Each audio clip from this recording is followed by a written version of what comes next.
टिक की दुनिया में खुशामदी। मेरा नाम इरशाद है और आज हम बात करेंगे ऑन पेज एसईओ के हवाले से। तो दोस्तों, ऑन पेज एसईओ में हमारे पास जो हमारे कंटेंट्स होते हैं, हमने इसको ऑर्गेनाइज करना होता है। इसमें हेडर होते हैं।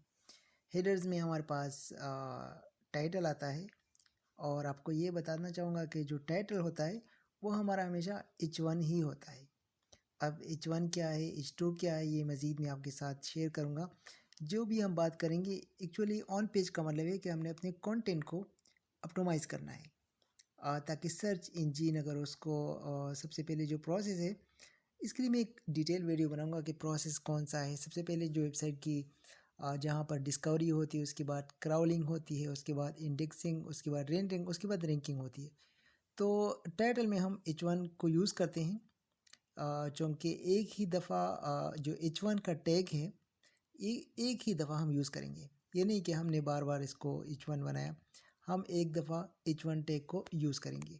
उसके बाद जो नीचे सब हेडिंग आता है उसको हम फिर H2 को काउंट करेंगे। मतलब H1 के बाद जो हमारा नेक्स्ट होगा वो होगा H2। जहाँ पे H1 हेडिंग होगी, इसका मतलब ये है कि एम्फसाइज कर रहा है कि हमारा मेन मुद्दा या जो हमारा मेन टारगेट या टॉपिक या कीवर्ड है वो यही है।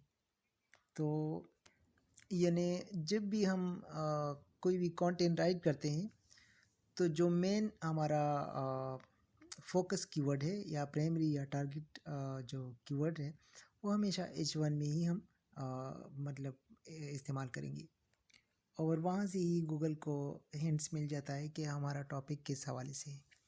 H1 के बाद जो दूसरा टैग यूज़ होता है वो होता है H2 का। यानी H1 के बाद जो सब हेडिंग होगी वो H2 होगी और इसका जो तरीक़ाकार होगा, यानी हमेशा H1 इस पहली बात तो ये है कि H1 हमेशा एक ही रहेगा और H1 के बाद फिर H2 का जो हेडिंग होगी वो शुरू होगी और इसमें भी हम कीवर्ड को यूज़ करेंगे। अब जिस तरह मैंने बताया कि H1 को एक दफ़ा यूज़ करेंगे, लेकिन H2 को हम जितनी दफ़ा भी चाहे हम यूज़ कर सकते हैं, इसकी कोई रिस्ट्रिक्शन नहीं है और एक दो दफ़ा हम इसमें कीवर्ड का यूज़ करेंगे। उसके बाद हम अगर इसमें कीवर्ड का यूज़ ना भी करें, लेकिन उसमें हम फिर LSI जिसे कहते हैं सेकेंडरी कीवर्ड, उनका फिर हम यूज़ करेंगे। अब LSI का टर्म अगर आपने पहली दफ़ा सुना है तो मैं मज़ीद आपको इसकी वजाहत कर दूँगा। और H2 के बाद जो टैग यूज़ होता है वो है H3 का। अब H3 में कुछ इस तरीके से हम इसे वेबसाइट जो ऑन पेज हायरार्की वो भी आप कह सकते हैं कि यानी H2 के बाद हमेशा H3 आएगा। कंटेंट में हम इसको यूज़ करेंगे।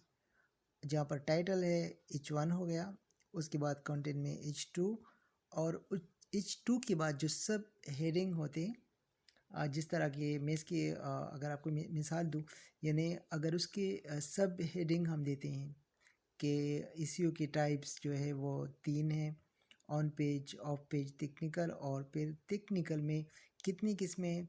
तो ये जो टाइप्स ऑफ एसईओ H2 है और जो 3 टाइप्स है ऑन पेज, ऑफ पेज और टेक्निकल, ये हमारे पास आ गए H3। और इस तरह H3 की जो हेडिंग है, मतलब जो सब हेडिंग है H3 की वो H4 है और H4 के बाद H5 और इसमें H5 के बाद फिर हमारे पास सबसे लास्ट में है H6। एक्चुअली H6 तक तो हम मतलब बहुत रेयर केस में H6 तक आते हैं और इसको यूज़ करते हैं। जो मेजरली हमारे पास यूज़ होते हैं वो है H1 टैग, तो यूज़ होना ही है एक दफ़ा, ये तो ज़रूरी है। इसके बाद जो दूसरा यूज़ होता है वो सबसे ज़्यादा यूज़ होता है, वो होता है H2 टैग।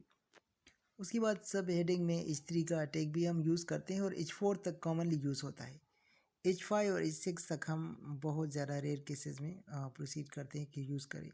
लेकिन H1 जिस तरह मैंने बताया कि इसमें हम कीवर्ड का यूज़ ज़रूर करते हैं और इस तरीके से जब गूगल का क्राउलर आता है तो सबसे पहले कीवर्ड देखता है कि कहाँ कहाँ पर यूज़ हो चुका है। H1 से पिकअप करता है, फिर H2 से, फिर H3 से, और इस तरीके से अगर हम इसको यूज़ करें मीटा डिस्क्रिप्शन में तो वहाँ से जब सर्च इंजन को पता चल जाता है तो वो एग्जैक्टली उसी कीवर्ड को वहाँ भी फाइंड करता है।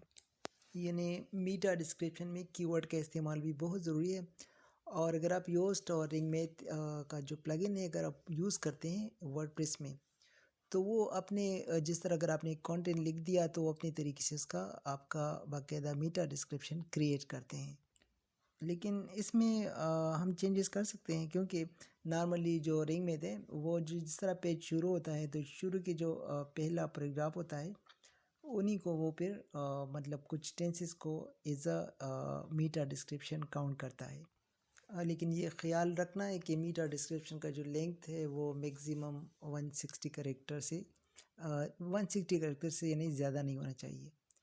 आप इसको 140 से लेकर 155 करेक्टर के बीच तक आप रख सकते हैं। और इसमें आपने यही बताना है कि आपका जो ओवरऑल कंटेंट है वो किस हवाले से है, इसी बात पे आपने एम्फेसाइज करना है। इसके अलावा बैक लिंक्स जो कि बहुत से लोग इग्नोर करते हैं, लेकिन ये भी बहुत बड़ा एक फैक्टर है, रैंकिंग फैक्टर है।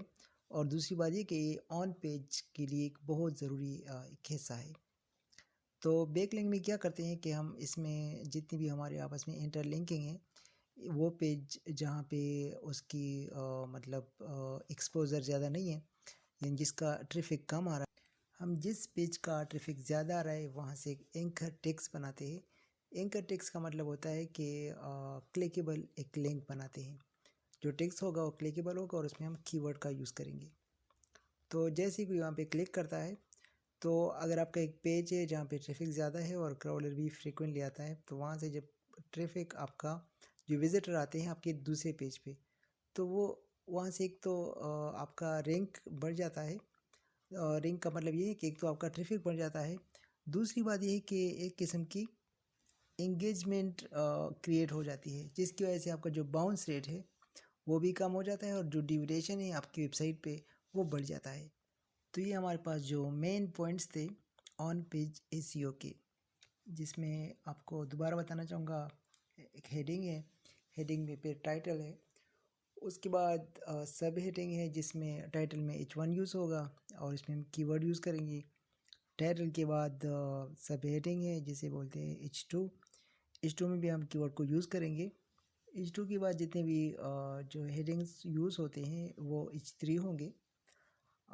H3 के अंडर जिस तरह H2 है, अगर हम सब कैटेगरीज बनाते हैं तो सब हेडिंग में फिर H3 यूज़ होगा। H3 के बाद H4, H4 के बाद H5, इस तरह H6। तो एक तो हमारा कीवर्ड यूज़ होगा सबसे पहले हेडिंग में और उसके बाद सब हेडिंग में। इसके अलावा मीटा डिस्क्रिप्शन है और बैक लिंक्स है, जो कि हमारे पास ये फैक्टर्स है ऑन पेज एसईओ के लिए और जो कि बहुत ही ज़्यादा ज़रूरी है। तो दोस्तों ये था हमारा आज का वीडियो ऑन पेज एसईओ के हवाले से। अगर आपको वीडियो पसंद आया तो लाइक कीजिएगा, और अगर आपने चैनल को सब्सक्राइब नहीं किया तो चैनल को सब्सक्राइब कीजिएगा, ताकि आपको इस किस्म की मज़ीद वीडियो देखने को मिल सके। तो नेक्स्ट वीडियो तक अल्लाह हाफिज़।